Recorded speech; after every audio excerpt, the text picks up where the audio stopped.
Capítulo 5. O Guerreiro Caído. Hagrid! Harry lutou para levantar-se dos destroços de metal e couro que o cercavam. Suas mãos afundaram em centímetros de água lamacenta quando tentou ficar de pé. Não conseguia entender aonde fora Voldemort e esperava, a qualquer momento, vê-lo descer da escuridão. Alguma coisa quente e molhada escorria-lhe do queixo e da testa. Ele se arrastou para fora do laguinho e cambaleou até a grande massa escura no chão, que era Hagrid. Hagrid! Hagrid, fala comigo! Mas a massa escura não se mexeu. Quem está aí? É o Potter! Você é Harry Potter? Harry não reconheceu a voz do homem. Então uma mulher gritou. Eles sofreram um acidente, Ted! Caíram no jardim! A cabeça de Harry estava rodando. Hagrid! Repetiu abobado e seus joelhos cederam. Quando voltou a si, estava deitado de costas no que lhe pareciam almofadas, com uma sensação de queimação nas costelas e no braço direito. Seu dente partido rebrotara. A cicatriz na testa ainda latejava. Hagrid! Harry abriu os olhos e viu que estava deitado em um sofá, em uma sala iluminada e desconhecida. Sua mochila estava no chão a uma pequena distância, molhada e suja de lama. Um homem louro, barrigudo, observava-o com ansiedade. Hagrid está bem, filho, disse o homem. Minha mulher está cuidando dele agora. Como está se sentindo? Mais alguma coisa quebrada? Consertei suas costelas, seu dente e seu braço. A propósito, sou Ted Tonks, o pai de Dora. Harry se sentou depressa demais. As luzes piscaram diante dos seus olhos e ele se sentiu enjoado e tonto. Voldemort. Tenha calma, disse Ted Tonks, apoiando a mão no seu ombro e empurrando-o contra as almofadas. Você acabou de sofrer um acidente sério. Afinal, o que aconteceu? Alguma coisa enguiçou na moto? Arthur Weasley exagerou outra vez ele e suas geringonças de trouxas? Não, respondeu Harry, sentindo a cicatriz latejar como uma ferida aberta. Comensais. Montes deles. Fomos perseguidos. Comensais? Interrompeu o Ted. Você quer dizer comensais da morte? Pensei que não soubessem que você ia ser transferido hoje à noite, pensei. Eles sabiam. Ted Tonks olhou para o teto como se pudesse ver o céu lá fora. Ora, então sabemos que os nossos feitiços de proteção funcionam, não? Não deveriam poder chegar a 900 metros deste lugar em qualquer direção. Harry compreendeu então por que Voldemort desaparecera. Tinha sido no ponto em que a moto cruzou a barreira de feitiços da Ordem. Sua esperança era que continuassem a funcionar. Ele imaginou o Lorde a 900 metros de altura, enquanto conversavam, procurando um modo de penetrar o que Harry visualizou como uma imensa bolha transparente. O garoto pôs as pernas para fora do sofá. Precisava ver Hagrid com seus próprios olhos para acreditar que o amigo continuava vivo. Mal se levantara, porém, a porta se abriu e Hagrid se espremeu por ela. O rosto coberto de lama e sangue, mancando um pouco, mas milagrosamente vivo. Harry! Derrubando 2 frágeis mesas e uma aspidistra, o gigante cobriu a distância que os separava em 2 passos e puxou o garoto para um abraço que quase partiu suas costelas recém-emendadas. Caramba, Harry! Como foi que você se safou? Pensei que nós 2 estávamos ferrados. Eu também. Nem acredito. Harry se calou. Acabava de notar a mulher que entrara na sala depois de Hagrid. Você! Gritou ele, enfiando a mão no bolso, mas encontrou-o vazio. Sua varinha está aqui, filho, disse Ted, batendo de leve em seu braço com o objeto. Caiu bem do seu lado, eu a recolhi. E essa com quem você está gritando é a minha mulher. Ah, me desculpe. Quando a bruxa se adiantou, a semelhança da senhora Tonks com a irmã, Bellatrix, se tornou menos acentuada. O castanho dos seus cabelos era suave e claro, e seus olhos maiores e mais bondosos. Contudo, ela pareceu um pouco arrogante ao ouvir a exclamação de Harry. — Que aconteceu com a nossa filha? Perguntou ela. — Hagrid me contou que vocês foram vítimas de uma emboscada. Onde está Ninfadora? — Não sei, respondeu Harry. Não sabemos o que aconteceu com mais ninguém. A bruxa e o marido se entreolharam. Uma mescla de medo e culpa se apoderou de Harry ao ver as expressões em seus rostos. Se algum dos outros tivesse morrido, ele seria o culpado, o único culpado. Consentira que executassem o plano. Dera-lhes fios de cabelo. A chave de portal. Lembrou-se ele subitamente. Temos que voltar à toca e descobrir. Poderemos, então, mandar avisá-los, ou Tonks virá avisar se... Dora ficará bem, Drômeda, tranquilizou a Ted.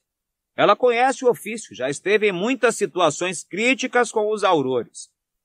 A chave de portal é por aqui, acrescentou ele para Harry.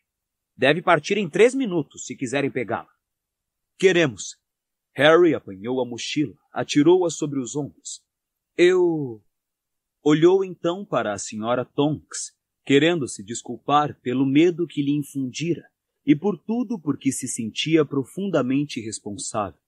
Mas não lhe ocorreram palavras que não parecessem vazias e insinceras.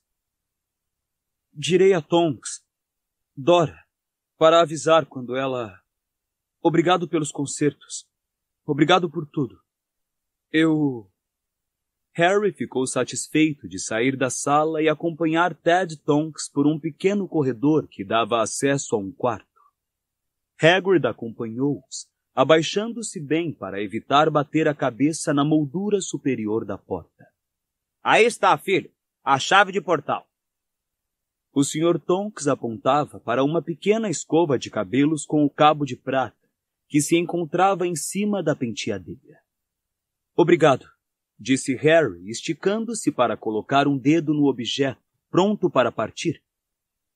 Espere um instante, disse Hagrid, olhando para os lados. Harry, cadê Edviges? Ela foi atingida. A percepção da realidade desabou-se sobre ele. Sentiu-se envergonhado. As lágrimas queimaram seus olhos. A coruja sempre fora sua companheira. Sua única e importante ligação com o mundo da magia, sempre que se via obrigado a retornar à casa dos Dursley. Hagrid estendeu a enorme mão e deu-lhe uma dolorosa palmada nas costas. Não fique assim, disse rouco. Não fique assim. Ela teve uma vida boa e longa. Hagrid! Exclamou Ted, alertando-o quando a escova se iluminou com uma forte luz azul, e Hagrid só teve tempo para encostar o dedo nela. Sentindo um puxão por dentro do umbigo, como se um anzol invisível o arrastasse para a frente, Harry foi sugado para o vazio e rodopiou inerte, o dedo preso na chave de portal, enquanto ele e Hagrid eram arremessados para longe da casa do Sr. Tonks. Segundos depois, os seus pés bateram em solo firme e ele caiu de 4 no quintal da toca. Ouviu gritos. Atirando para um lado a escova que já não luzia, Harry se ergueu um pouco tonto e viu a Sra. Weasley e Gina descerem correndo a escada da entrada dos fundos enquanto Hagrid, que também desmontara à chegada, levantava-se com dificuldade do chão. — Harry! Você é o Harry verdadeiro? O que aconteceu? Onde estão os outros? Exclamou a Sra. Weasley. Como assim? Ninguém mais voltou? Ofegou Harry. A resposta estava claramente estampada no rosto pálido da Sra. Weasley. Os comensais da morte estavam à nossa espera, contou-lhe Harry. Fomos cercados no instante em que levantamos voo. Eles sabiam que era hoje. Não sei o que aconteceu com os outros. 4 comensais vieram atrás de nós. Só pudemos escapar. Então Voldemort nos alcançou. Ele percebia o tom de autojustificação em sua voz, a súplica para que ela compreendesse por que ele não sabia o que tinha acontecido com os seus filhos. Mas, graças aos céus, vocês estão bem, disse ela, puxando-o para um abraço que ele não achava merecer. Você não teria conhaque aí, teria, Molly? Perguntou Hagrid um pouco abalado. Para fins medicinais. A senhora Weasley poderia ter conjurado a bebida usando magia, mas quando entrou apressada na casa torta, Harry percebeu que ela queria esconder o rosto. Virou então para Gina, que respondeu imediatamente ao seu mudo pedido de informação. Rony e Tonks deviam ter voltado primeiro, mas perderam a hora da chave de portal, que chegou sem eles. Disse ela, apontando para uma lata de óleo enferrujada ali perto no chão. E aquela outra? Gina apontou para um velho tênis de escola. Era a de papai e Fred, que deviam ser os segundos. Você e Hagrid eram os terceiros. E... Consultando o relógio. Se conseguirem, George e Lupin devem chegar no próximo minuto. A senhora Weasley reapareceu, trazendo uma garrafa de conhaque, que entregou a Hagrid. O gigante desarrolhou-a e tomou a bebida de um gole. Mamãe! Gritou Gina, apontando para um lugar a vários passos de distância. Uma luz azul brilhou na escuridão. Foi crescendo e se intensificando. Lupin e George apareceram aos rodopios e, em seguida, caíram no chão. Harry percebeu imediatamente que havia alguma coisa errada. Lupin vinha carregando George, que estava inconsciente e tinha o rosto ensanguentado. Harry correu para os dois e segurou as pernas do rapaz. Juntos, ele e Lupin carregaram George para dentro de casa e da cozinha para a sala de visitas, onde o deitaram no sofá. Quando a luz do candeeiro iluminou a cabeça dele, Gina prendeu a respiração e o estômago de Harry revirou. George perdera uma das orelhas. O lado de sua cabeça e o pescoço estavam empapados de sangue espantosamente vermelho. Nem bem a senhora Weasley se curvou para o filho. Lupin segurou Harry pelo braço e arrastou-o, sem muita gentileza, de volta à cozinha, onde Hagrid continuava tentando passar o corpanzil pela porta dos fundos. Ei! Exclamou Hagrid indignado. Solte ele! Solte o braço de Harry!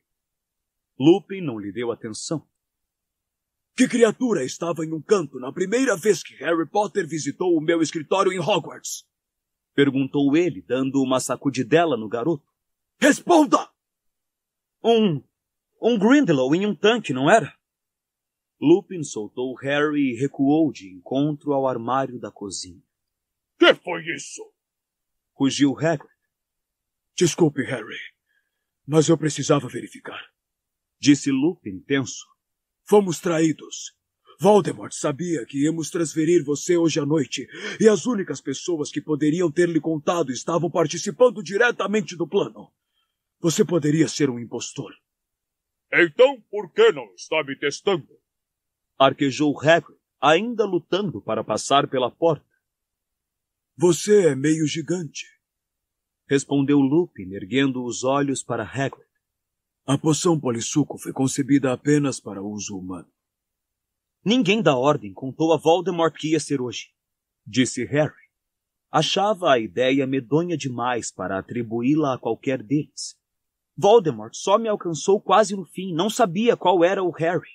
Se estivesse por dentro do plano, teria sabido desde o início que eu estava com Hagrid. Voldemort o alcançou? Perguntou Lupin bruscamente. Que aconteceu? Como foi que você escapou?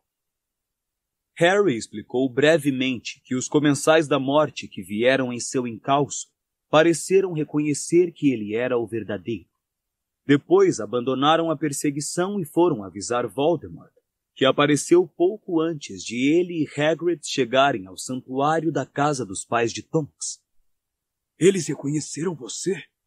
Mas como? Que foi que você fez? Harry tentou lembrar-se. A viagem toda parecia-lhe um borrão de pânico e confusão. Eu vi Lalau Shumpike, sabe, o condutor do Noitibus, e tentei desarmá-lo em vez de...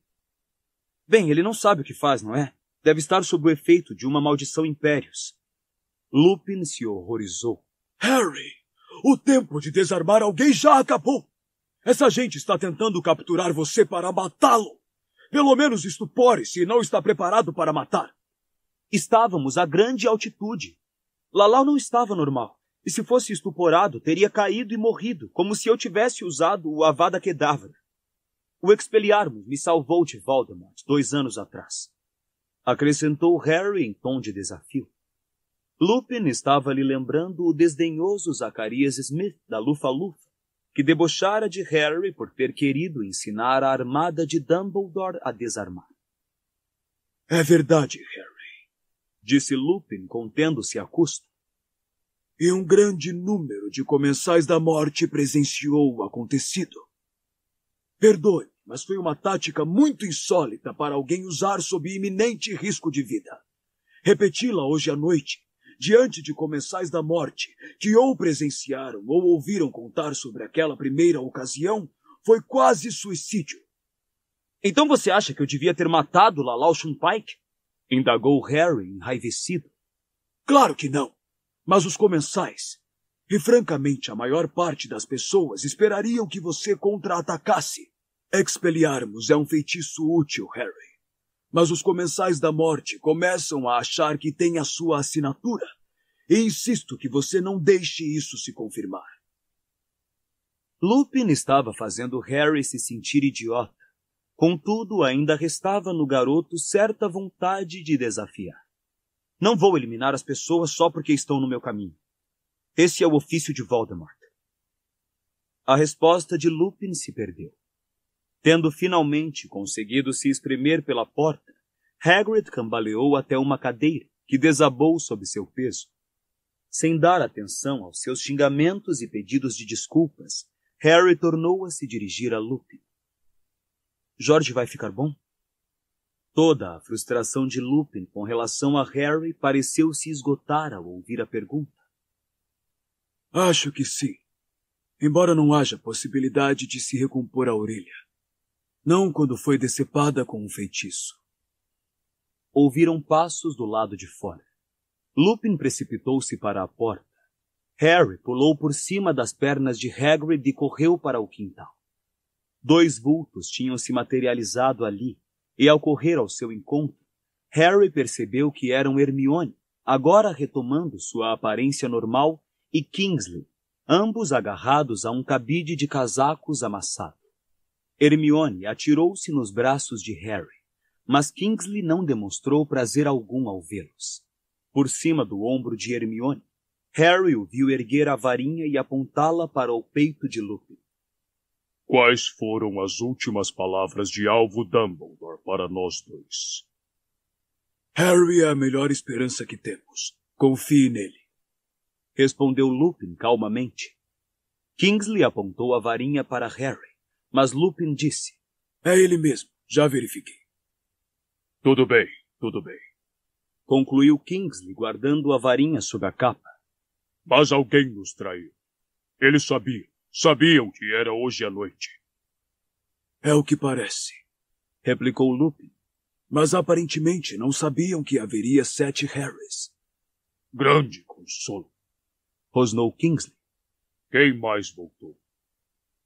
Só Harry, Hagrid, George e eu. Hermione abafou um gemido com a mão. Que aconteceu com você? Lupin perguntou a Kingsley. Fui seguido por 5. Feri 2. Talvez tenha matado 1. Enumerou o Auror. E vimos, você sabe quem. Ele se juntou aos comensais mais ou menos no meio da perseguição, mas desapareceu em seguida. Remo. Ele é capaz de... voar, completou Harry. Eu o vi também. Veio atrás de mim e Hagrid. Então foi por isso que sumiu. Para seguir você. Concluiu Kingsley. Não consegui entender por que tinha desistido. Mas o que o levou a mudar de alvo? Harry foi bondoso demais com Lalau Shumpike. disse Lupin. Lalau! Repetiu Hermione. Pensei que ele estava em Azkaban, não? Kingsley deu uma risada sem graça. Obviamente, Hermione. Houve uma fuga em massa que o Ministério abafou. O capuz de Travers caiu quando eu o amaldiçoei. Ele deveria estar preso também. Mas o que aconteceu com você, Remo? Onde está Jorge? Perdeu uma orelha, informou o Lupin. Perdeu uma... Repetiu Hermione com a voz esganiçada. Obra de Snape, disse Lupin. Snape! Gritou Harry. Você não disse... Ele perdeu o capuz durante a perseguição. O Sectum Sempra sempre foi uma especialidade de Snape. Eu gostaria de poder dizer que lhe paguei na mesma moeda, mas pude apenas manter Jorge montado na vassoura depois que foi ferido. Estava perdendo muito sangue. O silêncio se abateu sobre os quatro ao erguerem os olhos para o céu. Não havia sinal de movimento.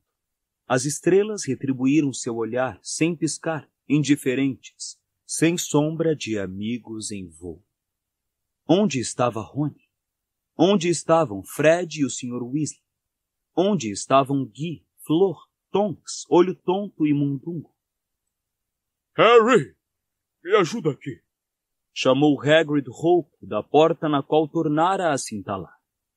Feliz de ter o que fazer, Harry empurrou-o e depois atravessou a cozinha para voltar à sala de visitas, onde a Sra. Weasley e Gina ainda cuidavam de Jorge. A Sra. Weasley estancara a hemorragia, e à luz do candeeiro, Harry viu um buraco aberto onde antes havia uma orelha. Como está ele? A Sra. Weasley se virou para responder. Não posso recompor uma orelha que foi decepada por artes das trevas. Mas poderia ter sido muito pior. Ele está vivo. Graças a Deus, disse Harry.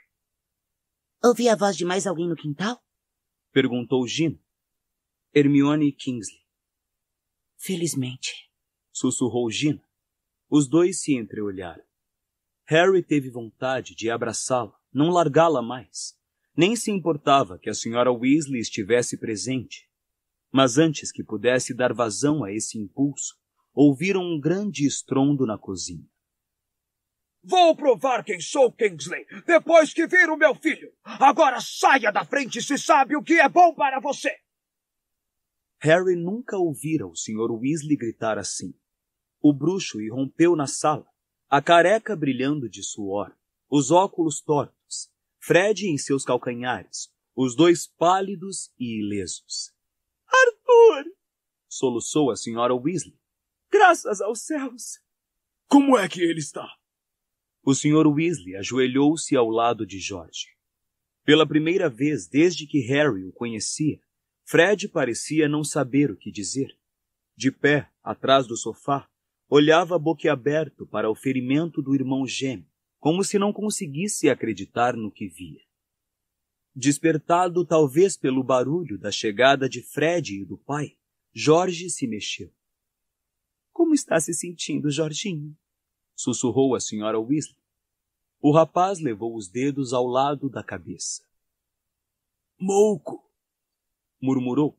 — Que é que ele tem? Perguntou Fred lugubremente, com um ar aterrorizado. — A perda afetou o cérebro dele? — Mouco! Repetiu Jorge, abrindo os olhos e erguendo-os para o irmão. — Entende? Surdo e oco, Fred, sacou? A Sra. Weasley soluçou mais forte que nunca. A cor inundou o rosto pálido de Fred. — Patético! Respondeu Fred ao irmão. — Patético! Com um mundo de piadas sobre ouvidos para escolher, você me sai com mouco? — Ah, bem, disse Jorge, sorrindo para a mãe debulhada em lágrimas. — Agora você vai poder distinguir quem é quem, mamãe. Ele olhou para os lados. — Oi, Harry. Você é o Harry, certo? — Sou, respondeu Harry, aproximando-se do sofá. — Bom, pelo menos você voltou inteiro, comentou Jorge. — Por que Rony e Guy não estão rodeando o meu leito de enfermo? — Ainda não voltaram, Jorge, disse a Sra. Weasley. O sorriso de George desapareceu. Harry olhou para Gina e fez sinal para que o acompanhasse ao quintal. Ao passarem pela cozinha, a garota comentou em voz baixa. Ronnie e Tonks já deviam ter voltado. A viagem não era demorada. A casa de tia Muriel não é tão longe daqui. Harry não respondeu. Desde que chegara à toca, tinha procurado afastar o medo, mas agora o sentimento o envolveu. Pareceu deslizar por sua pele, vibrar em seu peito, obstruir sua garganta. Quando desceram os degraus para o quintal escuro, Gina segurou sua mão. Kingsley estava dando grandes passadas para lá e para cá, olhando para o céu cada vez que completava uma volta. Harry se lembrou do tio Walter fazendo o mesmo na sala de estar, há milhões de anos. Hagrid, Hermione e Lupin se achavam parados ombro a ombro, contemplando o céu em silêncio. Nenhum deles se virou quando Harry e Gina se uniram à sua muda vigília. Os minutos se prolongaram como se fossem anos. O mais leve sopro de vento os sobressaltava e os fazia virar para o arbusto ou árvore que farfalhava, na esperança de que algum membro da ordem, ainda ausente, saltasse ileso da folhagem. Então, uma vassoura se materializou diretamente sobre eles e, como um raio, foi em direção ao chão. — São eles! Gritou Hermione.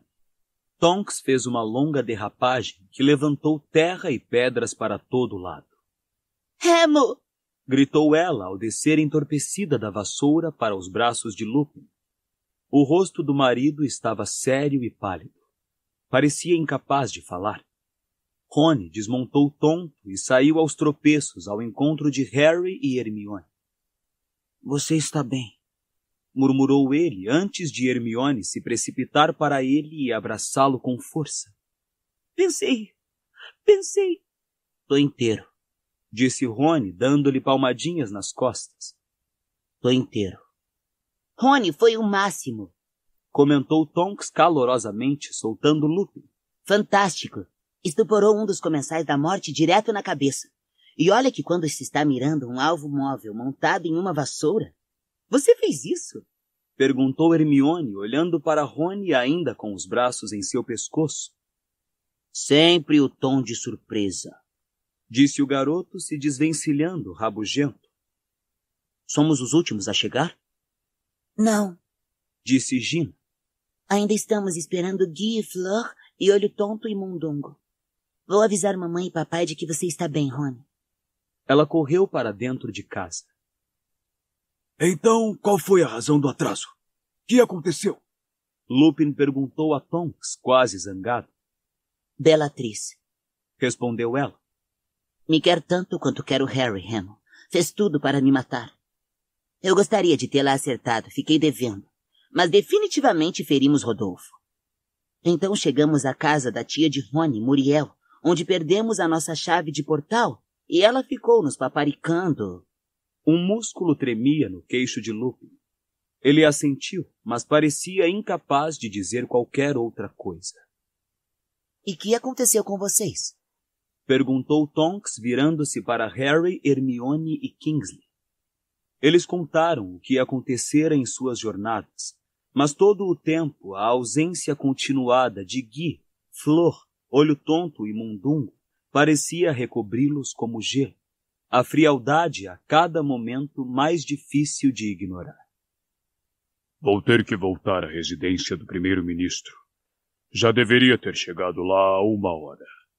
Disse Kingsley por fim, após esquadrinhar o céu uma última vez.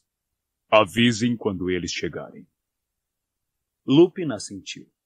Com um aceno para os demais, Kingsley se afastou no escuro em direção ao portão. Harry pensou ter ouvido um levíssimo estalido quando Kingsley desaparatou pouco além do perímetro da toca. O senhor e a senhora Weasley desceram correndo os degraus dos fundos, seguidos por Gina, e abraçaram Rony antes de falarem com Lupin e Tonks. — Obrigada, disse a senhora Weasley, pelos nossos filhos. — Não seja boba, Molly, protestou Tonks na mesma hora. — Como está George? Perguntou Lupin. — Que aconteceu com ele? Esganiçou-se Rony. Perdeu. O final da frase da senhora Weasley, porém, foi abafado por uma gritaria geral. Um testralho acabara de surgir no céu e aterrissar a pouca distância do grupo. Guy e Flor desceram do animal, descabelados pelo vento, mas ilesos. Guy! Graças a Deus! Graças a Deus! A senhora Weasley se adiantou para o casal, mas o abraço que Guy lhe concedeu foi superficial. Olhando diretamente para o pai, comunicou. Olho Tonto morreu. Ninguém falou. Ninguém se mexeu. Harry sentiu que alguma coisa dentro dele estava caindo, atravessando a terra, deixando-o para sempre. Vimos acontecer. Continuou Guy. Flor confirmou com a cabeça, lágrimas brilhantes escorrendo por suas faces a claridade da janela da cozinha. Foi logo depois que rompemos o cerco. Olho Tonto e Dunga estavam perto de nós, rumando também para o norte. Voldemort, que é capaz de voar, partiu direto para cima deles. Dunga entrou em pânico, ouviu-o gritar. Olho Tonto tentou fazê-lo parar, mas ele desaparatou. A maldição de Voldemort atingiu Olho Tonto em cheio no rosto. Ele caiu da vassoura e... Nada pudemos fazer. Nada. Havia meia dúzia deles nos perseguindo. A voz de Guy quebrou. Claro que você não poderia ter feito nada, disse Lupin. Todos pararam se entreolhando. Harry não conseguia absorver. Olho Tonto morto. Não podia ser. Olho Tonto, tão resistente, tão corajoso, um perfeito sobrevivente. Por fim, as pessoas começaram a compreender, embora ninguém falasse, que não havia mais razão para continuar aguardando no quintal.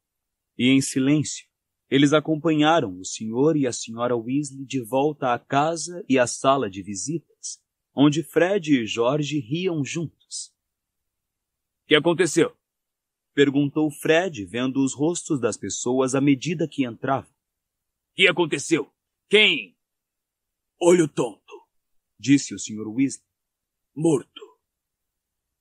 As risadas dos gêmeos se transformaram em caretas de sobressalto. Ninguém parecia saber o que fazer. Tonks chorava silenciosamente, levando o lenço ao rosto.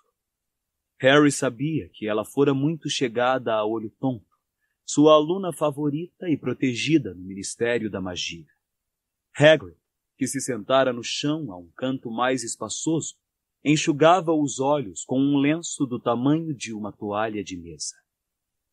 Guy foi ao aparador e apanhou uma garrafa de uísque de fogo e alguns copos. — Peguem, disse ele, e com um aceno da varinha lançou no ar 12 copos cheios, um para cada pessoa, mantendo o 13º no ar. — A Olho Tonto. — A Olho Tonto, disseram todos e beberam. — A Olho Tonto, secundou Hagrid, atrasado com um soluço. O uísque de fogo queimou a garganta de Harry. Deu a impressão de instilar sentimento, dissipar a insensibilidade e a sensação de irrealidade, despertar nele algo semelhante à coragem. — Então Mundungo desapareceu, disse Lupin, que bebera todo o uísque de um gole. Houve uma mudança instantânea na atmosfera. Todos pareceram se tensionar e observar Lupin, dando a Harry a impressão de que desejavam que ele continuasse a falar e, ao mesmo tempo, receavam o que poderiam ouvir. — Sei o que está pensando, disse Guy, e me ocorreu o mesmo pensamento quando estava voltando para cá, porque eles pareciam estar nos esperando, não é? Mas Mundungo não poderia ter nos traído. Eles não sabiam que haveria 7 Harry. Isto os confundiu no instante em que aparecemos, e caso tenham esquecido, foi Mundungo que sugeriu esse pequeno ardil. Por que omitiria esse ponto essencial para os comensais? Acho que Dunga entrou em pânico, foi só. Primeiro não queria ir, mas Olho Tonto o obrigou. E você sabe quem investiu direto contra os dois? Isto é suficiente para fazer qualquer um entrar em pânico. Você sabe quem agiu exatamente como Olho Tonto previu, disse Tonks fungando. Olho Tonto disse que ele calcularia que o verdadeiro Harry estaria com os aurores mais fortes e capazes. Perseguiu primeiro Olho Tonto, e quando Mundungo os denunciou, virou-se para Kingsley. Tudo está muito bem, retrucou Flor. Mas ainda não explico como sabiam que íamos transferir Harry hoje à noite. Alguém foi descuidado. Alguém deixou escapar a data para Runstein. É a única explicação para eles conhecerem a data, mas não o plano todo. Ela olhou séria para todos, os filetes de lágrimas ainda visíveis em seu belo rosto, desafiando silenciosamente que alguém a contradissesse. Ninguém o fez. O único som a romper o silêncio foi a tosse de Hagrid, abafada por seu lenço. Harry olhou para o gigante, que acabara de arriscar a vida para salvá-lo. Hagrid, a quem ele amava, em quem confiava, que no passado tinha caído em uma esparrela e dado a Voldemort uma informação crítica em troca de um ovo de dragão. Não! Disse Harry em voz alta, e todos olharam para ele surpresos. O uísque de fogo aparentemente amplificara sua voz. Quero dizer, se alguém errou, continuou Harry, e deixou escapar alguma coisa, sei que não errou por mal. Não é culpa dele. Repetiu outra vez, um pouco mais alto do que teria normalmente falado. Temos que confiar uns nos outros. Eu confio em todos vocês. Acho que nenhum dos presentes nesta sala me venderia a Voldemort. Às suas palavras, seguiu-se mais silêncio. Todos olhavam para ele. Harry sentiu-se um pouco mais acalorado e bebeu um pouco mais de uísque de fogo para se ocupar. Ao beber, pensou em Olho Tonto. O Auror sempre ironizara a disposição de Dumbledore para confiar nas pessoas. Muito bem falado, Harry, disse Fred inesperadamente. Apoiado, emendou Jorge com um meio relance para Fred, cujo canto da boca tremeu. Lupin tinha uma estranha expressão no rosto quando olhou para Harry. Beirava a piedade. Você acha que sou tolo? Perguntou-lhe Harry. Não. Acho que você é igual ao Tiago, respondeu Lupin, que teria considerado a maior desonra desconfiar dos amigos. Harry sabia a que Lupin estava se referindo. Que seu pai fora traído pelo amigo Pedro Pettigrew. Sentiu-se irracionalmente irritado. Queria discutir, mas Lupin lhe deu as costas, descansou o copo em uma mesinha lateral e se dirigiu a Guy. Temos trabalho a fazer. Posso perguntar a Kingsley se... Não! Guy o interrompeu. Eu farei. Eu irei. Aonde estão indo? Aonde estão indo? Perguntaram Tonks e Flor ao mesmo tempo. O corpo de Olho Tonto, explicou Lupin. Precisamos resgatá-lo. Não podem... Começou a senhora Weasley, lançando um olhar suplicante a Guy. Esperar? Perguntou Guy. Não, a não ser que a senhora prefira que os comensais da morte o levem. Todos se calaram. Lupin e Guy se despediram e saíram. Os que tinham ficado agora se sentaram, todos exceto Harry, que continuou de pé. A repentinidade e completude da morte dominava a atmosfera da sala como uma presença. Eu tenho que ir também, anunciou Harry. 10 pares de olhos assustados o olharam. Não seja tolo, Harry, disse a senhora Weasley.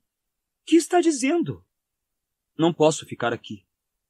Ele esfregou a testa. Voltara a formigar. Não doía assim havia mais de um ano. Todos vocês correm perigo enquanto eu estiver aqui. Não quero... Mas não seja tolo, protestou a senhora Weasley. A razão do que fizemos hoje à noite foi para trazê-lo para cá em segurança. E graças aos céus conseguimos. Flor concordou em casar aqui em vez de na França. Já providenciamos tudo para que possamos ficar juntos e cuidar de você. Ela não compreendia. Estava fazendo Harry se sentir pior e não melhor. Se Voldemort descobrir que estou aqui... Mas por que descobriria? Perguntou a senhora Weasley. Há outros 12 lugares onde você poderia estar agora, Harry. lembrou o Sr. Weasley. Ele não tem como saber para qual das casas protegidas você foi. Não é comigo que estou preocupado, contrapôs o garoto. Nós sabemos, replicou o Sr. Weasley em voz calma. Mas, se você for embora, teremos a sensação de que os nossos esforços desta noite foram inúteis. Você não vai a lugar nenhum, rosnou Hagrid. Caramba, Harry! Depois de tudo que passamos para trazer você para cá. E a minha orelha sangrenta? Acrescentou Jorge, erguendo-se nas almofadas. Sei que... Olho tonto não iria querer isso. Eu sei! Berrou Harry. Ele se sentiu pressionado e chantageado. Será que pensavam que ignorava o que tinham feito por ele? Não compreendiam que essa era exatamente a razão por que queria partir, antes que sofressem mais por sua causa? Houve um longo silêncio de constrangimento, em que sua cicatriz continuou a formigar e a latejar, e que foi, por fim, rompido pela Sra. Weasley. Onde está Edviges, Harry? Perguntou ela, querendo agradá-lo. Podemos colocá-la com Pichitinho e lhe dar alguma coisa para comer? As entranhas dele se contraíram como um punho. Não podia contar a verdade. Bebeu o resto do uísque de fogo para evitar responder. Espere até espalharem que você conseguiu novamente, Harry, disse Hagrid. Escapou dele. O repeliu quando estava em cima de você. Não fui eu, negou Harry categoricamente. Foi a minha varinha. Minha varinha agiu sozinha. Passados alguns momentos, Hermione argumentou gentilmente. Mas isso é impossível, Harry. Você quer dizer que usou a magia sem querer. Reagiu instintivamente. Não, respondeu Harry. A moto estava caindo. Eu não saberia onde estava Voldemort, mas a minha varinha rodou a minha mão, localizou-o e disparou um feitiço. E não foi um feitiço que eu conhecesse. Nunca fiz aparecer labaredas douradas antes. Muitas vezes, disse o Sr. Weasley, quando o bruxo está em uma situação crítica, é possível ele produzir feitiços com que nunca sonhou. Isso acontece muitas vezes com as crianças antes de terem estudado. Não foi assim, retrucou Harry com os dentes cerrados. Sua cicatriz estava queimando. Ele sentia raiva e frustração. Odiava a ideia de que o imaginassem dotado de um poder equiparável ao de Voldemort. Todos se calaram. Harry sabia que não estavam acreditando nele. Agora, porém, lhe ocorria que nunca ouvira falar de uma varinha que fizesse gestos de magia por conta própria. Sua cicatriz queimava barbaramente. Só havia uma coisa que podia fazer para não gemer alto. Murmurando que ia tomar ar fresco, pousou o copo na mesa e saiu da sala. Ao atravessar o quintal escuro, o grande testralho ossudo ergueu a cabeça, moveu as enormes asas de morcego, depois continuou a pastar. Harry parou diante do portão que abria para o jardim e se pôs a contemplar as plantas excessivamente crescidas, esfregando a testa latejante e pensando em Dumbledore.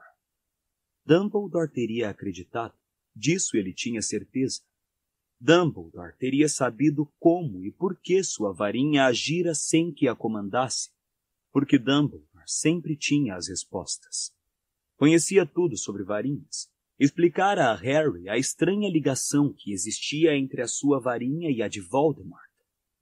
Mas Dumbledore, tal como o Olho Tonto, como Sirius, como seus pais, como sua pobre coruja, todos tinham partido para um lugar em que Harry não poderia mais falar com eles. Sentiu, então, uma ardência na garganta, que não tinha qualquer relação com o uísque de fogo. E sem saber como, a dor em sua cicatriz atingiu o auge. Ao apertar a testa e fechar os olhos, uma voz gritou em sua cabeça.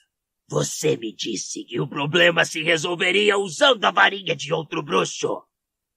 E em sua mente irrompeu a visão de um velho emaciado, coberto de trapos sobre um piso de pedra, gritando, um grito longo e terrível, Um grito de insuportável agonia. Não! Não! Eu lhe suplico! Eu lhe suplico! Você mentiu para Lord Voldemort, Olivaras. Não menti. Juro que não. Você quis ajudar Potter. Ajudá-lo a escapar de mim. Juro que não. Acreditei que uma varinha diferente funcionaria. Explique então o que aconteceu. A varinha de Lúcio foi destruída. Não consigo entender. A ligação existe apenas entre as duas varinhas. Mentiras! Por favor, eu lhe suplico. E Harry viu a mão branca erguer a varinha e sentiu a raiva maligna de Voldemort. Viu o frágil velho no chão se contorcer de agonia. Harry? A visão terminou tão depressa quanto surgira. Harry ficou tremendo no escuro, agarrado ao portão do jardim, o coração disparado, a cicatriz coçando. Decorreram vários segundos até ele perceber que Rony e Hermione estavam ao seu lado. Harry, volte para dentro de casa, sussurrou Hermione. Você não está pensando em ir embora mesmo, está? É, você tem que ficar, cara, disse Rony batendo em suas costas. Você está passando bem? Perguntou Hermione, agora suficientemente perto para ver o rosto de Harry. Está com uma cara horrível. Bem, respondeu Harry, trêmulo. Provavelmente estou com uma cara melhor do que Olivaras. Quando ele terminou de contar o que vira, Rony demonstrava espanto, mas Hermione estava aterrorizada. Isso devia ter acabado.